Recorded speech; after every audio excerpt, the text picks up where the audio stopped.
Mathew's Dream by Leo Lionni.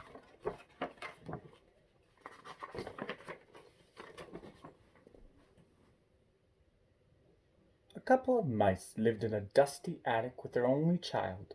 His name was Mathew. In one corner of the attic, draped with cobwebs, were piles of newspapers, books, and magazines, an old broken lamp, and the sad remains of a doll. That was Mathew's corner. The mice were very poor, but they had high hopes for Mathew. He would grow up to be a doctor, perhaps. Then they would have Parmesan cheese for breakfast, lunch, and dinner. But when they asked Mathew what he wanted to be, he said, "I don't know. I want to see the world." One day, Mathew and his classmates were taken to the museum. It was the first time. They were amazed at what they saw.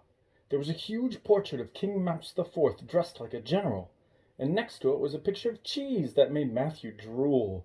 There were winged mice that floated through the air, and mice with horns and bushy tails, and mountains and rushing streams and branches bowing in the wind.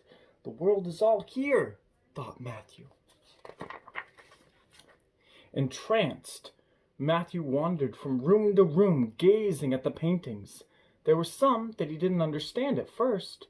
One looked like crusts of pastry, but when he looked at it really carefully, a mouse emerged.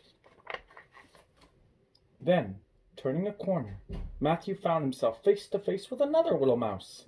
She smiled at him. "I'm Nicoletta," she said. "Aren't these paintings wonderful?" That night, Mathew had a strange dream.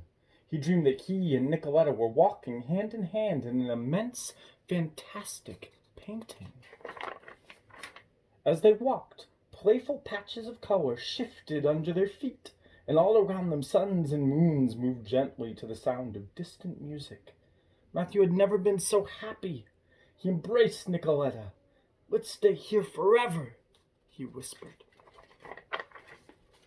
Mathew woke with a start. He was alone. Nicoletta had faded with his dreams. The gray dreariness of his attic corner appeared to him in its bleak misery.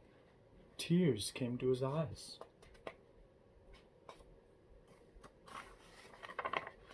But then, as if by magic, what Mathew saw began to change. The shapes hugged each other, and the pale colors in the messy junk heap brightened. Even the crumpled newspapers now looked soft and smooth.